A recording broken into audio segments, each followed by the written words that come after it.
नमस्कार। News front के show between the lines में आपका स्वागत है। अचानक एक खबर आई है और एक ऐसी खबर आई है जिसके बारे में यह तय करना मुश्किल हो रहा है कि वो अच्छी खबर है, वो उत्साहजनक खबर है या बड़ी चिंता की बात है। और वह खबर है कि पर्यटक स्थलों पर, खासतौर पर पहाड़ों वाले पर्यटक स्थलों पर अचानक भीड़ बढ़ गई और इतनी भीड़ बढ़ गई कि खबरें ये हैं कि वहां पर होटलों में कमरे नहीं मिल रहे। जाहिर है क्योंकि इस बीच सोशल मीडिया पर इस तरह की चर्चा भी जाहिर है कि मजाक में है कि जिस तरह से 2 महीने पहले अभी अस्पतालों में बिस्तर नहीं मिल रहे थे, लगभग वैसी स्थिति वो कुछ लोग जरा लाइट मूड में वो बता रहे हैं।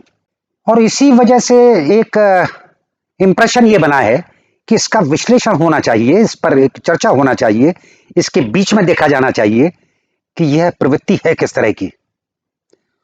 और जरा हम ये भी देखेंगे कि इसके पहले जो स्थितियां रही हैं, 15 महीने हो चुके हैं हमें महामारी यहाँ अपने देश में आए हुए, और जो झेलते हुए 2 लहरें हम वो भुगत चुके हैं। पहली लहर 1 लाख मरीज प्रतिदिन की, और उसके बाद 4 लाख मरीज प्रतिदिन की, जिसमें हाहाकार मचा था। तो थोड़ा सा गौर करेंगे अगर, और ये देखेंगे कि जो पहले हमारे सामने समस्या आई है पेंडेमिक की, महामारी की, कोरोना की, वो आई कैसे, और क्या कोई संबंध ऐसा स्थापित किया जा सकता है कि हमारी लापरवाहियों का उस शीर्ष अवस्था में पहुंचने के बीच क्या संबंध है। तो पहली लहर आई थी मध्य सितंबर में 2020 में, और बहुत ज्यादा आंकड़े इस तरह पेश करने में आपको भी वो अच्छे नहीं लगेंगे कि उनको सांख्यिकी से और गणित से बताया जाए, लेकिन एक जनरल जो ऑब्जर्वेशन के बाद कंक्लूजन निकलता है कि 2 महीने पहले हम लापरवाह हुए थे।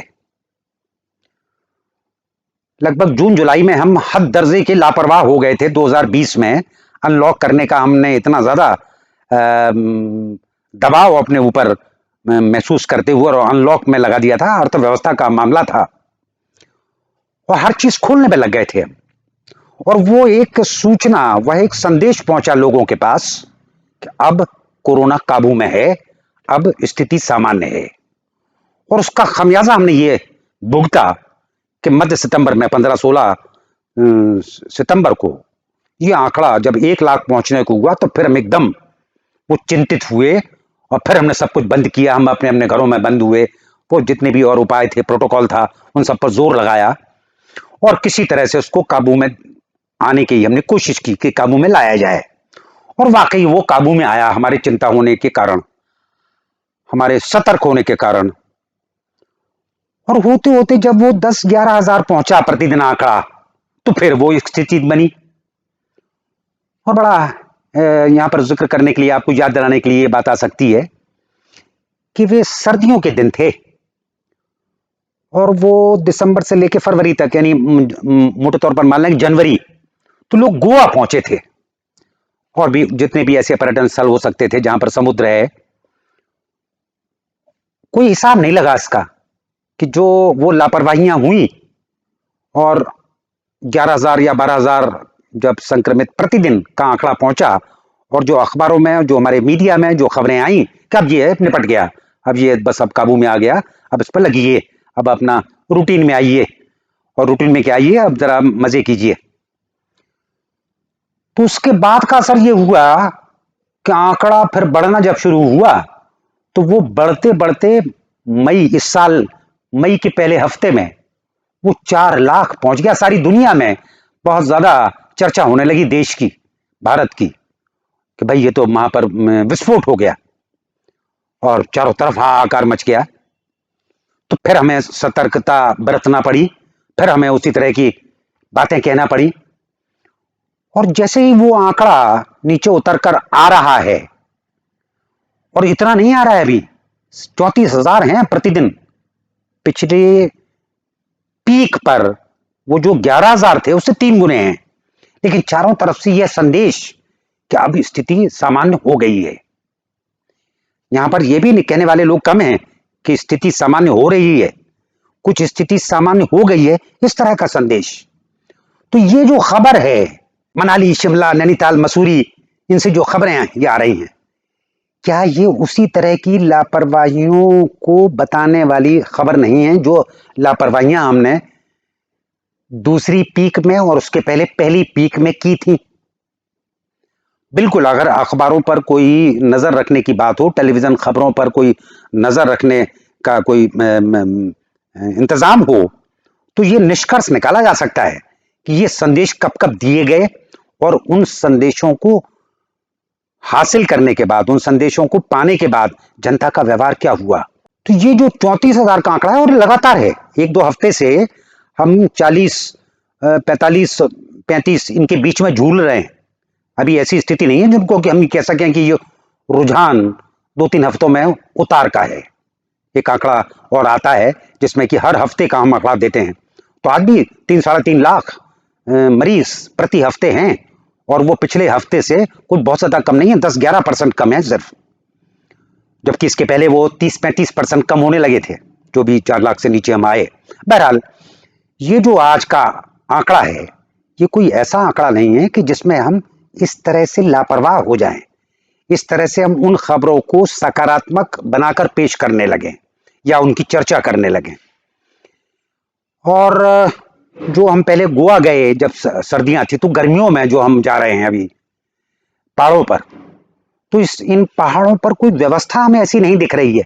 बहुत सारे ऐसे जगह हैं जहां पर वो जो प्रोटोकॉल है वो बड़ी हल्केपन से उस प्रोटोकॉल की चर्चा हो रही है कि अगर आपके पास RT-PCR नहीं भी है, आपके पास सिर्फ दोनों वैक्सीन लगने का प्रमाण पत्र है, तो हम आपका यहाँ पर स्वागत करेंगे। बहुत आसानी से ये बात समझाई जा सकती है कि ये जो 2 वैक्सीन लग जाना है, ये गारंटी नहीं है कि आप दोबारा या आप उसके बाद भी संक्रमित नहीं हो सकते। और बहुत ज्यादा संभावना ये है, अभी भी जो भी वैज्ञानिक अध्ययन है, कि वह दूसरों को संक्रमित करने के लिए अभी भी एक कैरियर है। और ये जो चिंता की बातें हैं, इन चिंता की बातों को करने वाले बेशक सरकार की जो इच्छा है, जो इंडस्ट्री की इच्छा है, और खासतौर पर टूरिज्म इंडस्ट्री की इच्छा है, उसके खिलाफ जाती है। उसको ये भी कहा जा सकता है कि भाई नकारात्मक बातें हैं। यहाँ पर एक बात मानी जा सकती है कि ये जो इंडस्ट्री है या जो हमारी इकोनॉमी है, ये बहुत बड़ी चीज है, और इसी वजह से तो हमने पहले जो सबसे पहला हमने लॉकडाउन लगाया था मार्च 2020 में, बहुत जल्द उसको हमने जो खत्म किया था वो सिर्फ इसी प्रेशर में किया था।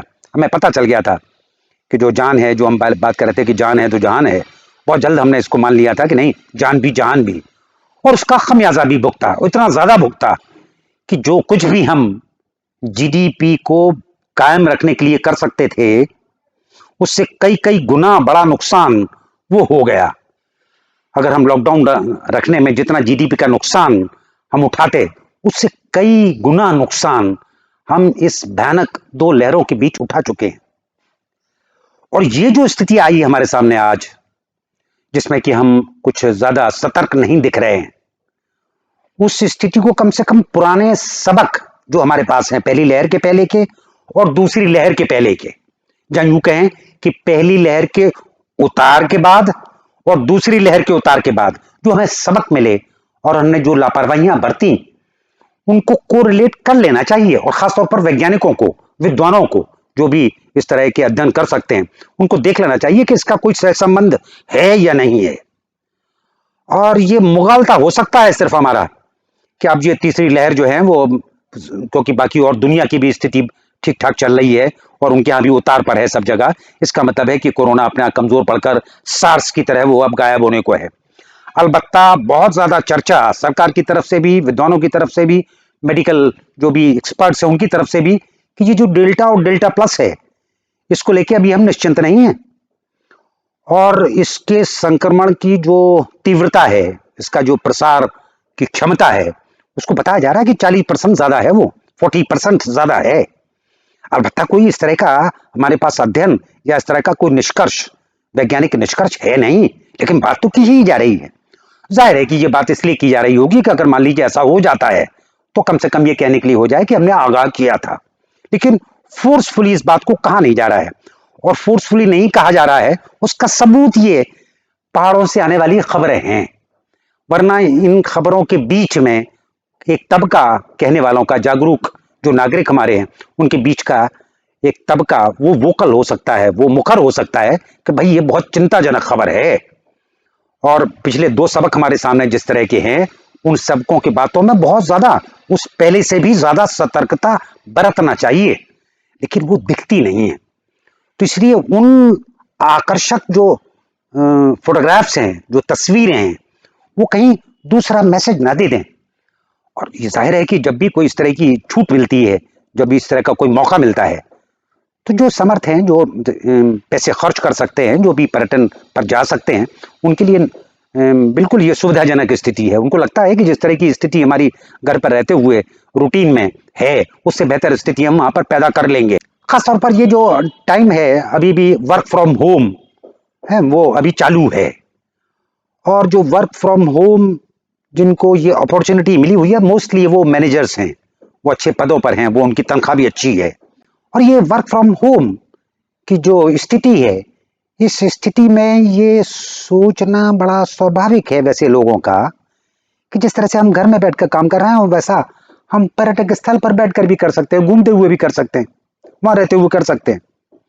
तो ये कोई बहुत वैसी चीज नहीं जो अस्वाभाविक हो, लेकिन इसके जो परिणाम हैं वो कितने भयानक हो सकते हैं, इसकी चर्चा आज उतनी नहीं हो रही है जितनी होनी चाहिए। और खासतौर पर जो पुराने हमारे सबक हैं, तो कुछ आप लोगों को भी, यानी खासतौर पर हम सब साधारण नागरिकों को भी ये सोचना चाहिए कि हम ऐसी खबरों पर कैसी प्रतिक्रिया दें और सतर्कता बनाए रखने के लिए हम क्या बातें करें।